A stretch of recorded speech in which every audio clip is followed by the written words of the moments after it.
নজৰ দিব বিচাৰিছো এটা বিগ ব্ৰেকিং নিউজ আজি আমচুৰ তৰফৰ পৰা মুখ্যমন্ত্ৰী ডক্টৰ হিমন্ত বিশ্ব শৰ্মাক কটাক্ষ কৰি কেইবাটাও বৃহৎ মন্তব্য কৰা হৈছে নিখাৰ ভাগত আমচুৰ তৰফৰ পৰা মুখ্যমন্ত্ৰীৰ উদ্দেশ্যি কোৱা হৈছে মুখ্যমন্ত্ৰী ডক্টৰ হিমন্ত বিশ্ব শৰ্মাই অসমখন ভাগ ভাগ কৰিব বিচাৰিছে অসমখন থানবান কৰিব বিচাৰিছে অসমত হিমন্ত বিশ্ব শৰ্মাৰ যিমান অধিকাৰ আছে অসমৰ সংখ্যালঘুৰ সিমান অধিকাৰ আছে অসমৰ আলী আহমেদৰ যিমান অধিকাৰ আছে সিমানহে অধিকাৰ আছে হিমন্ত বিশ্ব শৰ্মাৰ আমচুৰ তৰফৰ পৰা মুখ্যমন্ত্ৰীক উদ্দেশ্যে আজি কি বৃহৎ মন্তব্য কৰা হৈছিল প্ৰতিটো তথ্য জনাম সমান্তৰালভাৱে আমচুৰ মন্তব্য আছে হেয়া শুনোৱাৰ চেষ্টা কৰিম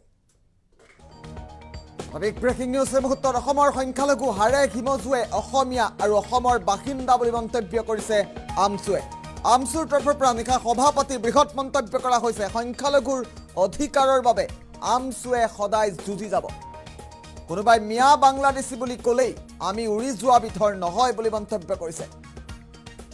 হিমন্ত বিশ্ব শৰ্মাৰ যিমান অধিকাৰ অসমত আলী আহমেদৰো সমানেই অধিকাৰ আছে মুছলমানৰ অধিকাৰ বাবে পুনৰ গৰজি উঠিছে আমচু অসমখন ধৰি ৰাখিবলৈ মুছলমান সমাজে আগভাগ ল'ব লাগিব বুলি মন্তব্য কৰিছে আমচুৰ তৰফৰ পৰা হিমন্ত বিশ্ব শৰ্মাই হিন্দু মুছলমান কৰা অসমখন আমাক নালাগে বুলি মন্তব্য কৰা হৈছে আমাক এনেকুৱা এখন অসম লাগে য'ত থাকিব শদিয়া ধুবুৰী বৰাক ব্ৰহ্মপুত্ৰ থানবান হোৱা ভাগ ভাগ হোৱা অসম আমাক নালাগে এই মন্তব্য কৰিছে আজি আমচুৰ তৰফৰ পৰা জনসভা পাতি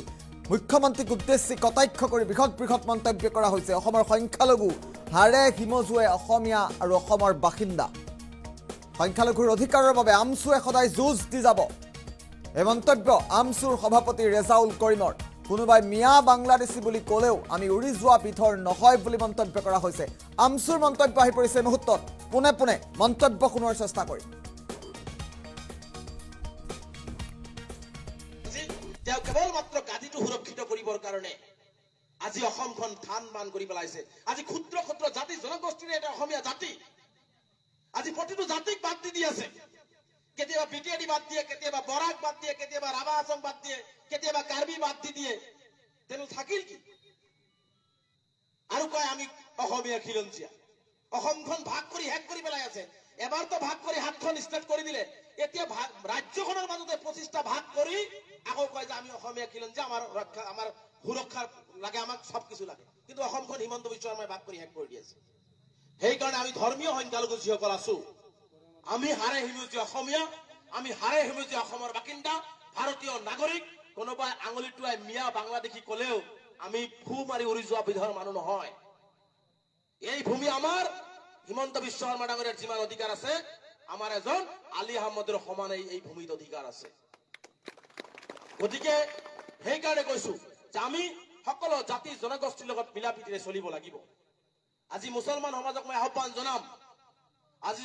আপোনালোকৰ যদি কোনো বিপদ হয় হিন্দু ভাইসকলক আপোনালোকে আহ্বান জনাওক অইন জনগোষ্ঠীৰ ভাইসকলক আহ্বান জনাওক যে আমাৰ সমাজত এই ধৰণৰ বেয়া কাম চলিছে আমাৰ এইটো বেয়া হৈছে আহক মিলিজুলি আমি সমাজ পৰিৱৰ্তন কৰো আমি মানুহ হিচাপে সকলো জাতি জনগোষ্ঠীৰ লগত মিলাপ্ৰীতিৰে চলিব লাগিব ঘৃণাৰ বাতাবৰণ দূৰ কৰিব লাগিব অসমখন যদি ৰক্ষা কৰিব লগা হয় অসমখন যদি ধৰি ৰাখিবলগীয়া হয় তেনেহলে আমি মুছলমান সমাজে আগভাগ ল'ব আৰু হিমন্ত বিশ্ব শৰ্মাৰ যি কোৰ্চ আছে তেওঁ কেৱল মাত্ৰ গাদীটো সুৰক্ষিত কৰিবৰ কাৰণে আজি অসমখন থানবান কৰি পেলাইছে আজি ক্ষুদ্ৰ ক্ষুদ্ৰ জাতি জনগোষ্ঠীৰ এটা অসমীয়া জাতি আজি প্ৰতিটো জাতিক বাদ দি আছে কেতিয়াবা বিটিআদি বাদ দিয়ে কেতিয়াবা বৰাক বাদ দিয়ে কেতিয়াবা ৰাভা হাছং বাদ দিয়ে কেতিয়াবা কাৰ্বি বাদ দি দিয়ে তেনে থাকিল কি আৰু কয় আমি অসমীয়া খিলঞ্জীয়া অসমখন ভাগ কৰি শেষ কৰি পেলাই আছে এবাৰতো ভাগ কৰি হাতখন ষ্টাৰ্ট কৰি দিলে এতিয়া ৰাজ্যখনৰ মাজতে 25টা ভাগ কৰি আকৌ কয় যে আমি অসমীয়া খিলঞ্জীয়া আমাৰ ৰক্ষা আমাৰ সুৰক্ষা লাগে আমাক সব কিছু লাগে কিন্তু অসমখন হিমন্ত বিশ্ব শৰ্মাই ভাগ কৰি শেষ কৰি দি আছে সেইকাৰণে আমি ধৰ্মীয় সংখ্যালঘু যিসকল আছো আমি হাৰে হিমজীয়া অসমীয়া আমি হাৰে হিমজীয়া অসমৰ বাসিন্দা ভাৰতীয় নাগৰিক কোনোবাই আঙুলিটোৱাই মিয়া বাংলাদেশী ক'লেও আমি ফু মাৰি উৰি যোৱা বিধৰ মানুহ নহয় এই ভূমি আমাৰ হিমন্ত বিশ্ব শৰ্মা ডাঙৰীয়াৰ যিমান অধিকাৰ আছে আমাৰ এজন আলী আহমদৰ সমানে এই ভূমিত অধিকাৰ আছে গতিকে সেইকাৰণে কৈছো যে আমি সকলো জাতি জনগোষ্ঠীৰ লগত মিলাপ্ৰীতিৰে চলিব লাগিব আজি মুছলমান সমাজক মই আহ্বান জনাম আজি আপোনালোকৰ যদি কোনো বিপদ হয় হিন্দু ভাইসকলক আপোনালোকে আহ্বান জনাওক, অইন জনগোষ্ঠীৰ ভাইসকলক আহ্বান জনাওক যে আমাৰ সমাজত এই ধৰণৰ বেয়া কাম চলিছে, আমাৰ এইটো বেয়া হৈছে, আহক মিলিজুলি আমি সমাজ পৰিৱৰ্তন কৰোঁ। আমি মানুহ হিচাপে সকলো জাতি জনগোষ্ঠীৰ লগত মিলা প্ৰীতিৰে চলিব লাগিব, ঘৃণাৰ বাতাবৰণ দূৰ কৰিব লাগিব। অসমখন যদি ৰক্ষা কৰিব লগা হয়, অসমখন যদি ধৰি ৰাখিবলগীয়া হয়, তেনেহলে আমি মুছলমান সমাজে আগভাগ ল'ব। আৰু হিমন্ত বিশ্ব শৰ্মাৰ যি কোৰ্চ আছে, তেওঁ কেৱল মাত্ৰ গাদীটো সুৰক্ষিত কৰিবৰ কাৰণে আজি অসমখন থান বান কৰি পেলাইছে। আজি ক্ষুদ্ৰ ক্ষুদ্ৰ জাতি জনগোষ্ঠীৰে এটা অসমীয়া জাতি আজি প্ৰতিটো জাতিক বাদ দি আছে। কেতিয়াবা বিটিআদি বাদ দিয়ে, কেতিয়াবা বৰাক বাদ দিয়ে, কেতিয়াবা ৰাভা হাছং বাদ দিয়ে, কেতিয়াবা কাৰ্বি বাদ দি দিয়ে। তেনেহ'লে থাকিল কি? আৰু কয় আমি অসমীয়া খিলঞ্জীয়া। অসমখন ভাগ কৰি শেষ কৰি পেলাই আছে। এবাৰতো ভাগ কৰি হাতখন ষ্টাৰ্ট কৰি দিলে, এতিয়া ৰাজ্যখনৰ মাজতে 25টা ভাগ কৰি আকৌ কয় যে আমি অসমীয়া খিলঞ্জীয়া, আমাৰ ৰক্ষা আমাৰ সুৰক্ষাৰ লাগে, আমাক সব কিছু লাগে। কিন্তু অসমখন হিমন্ত বিশ্ব শৰ্মাই ভাগ কৰি শেষ কৰি দি আছে।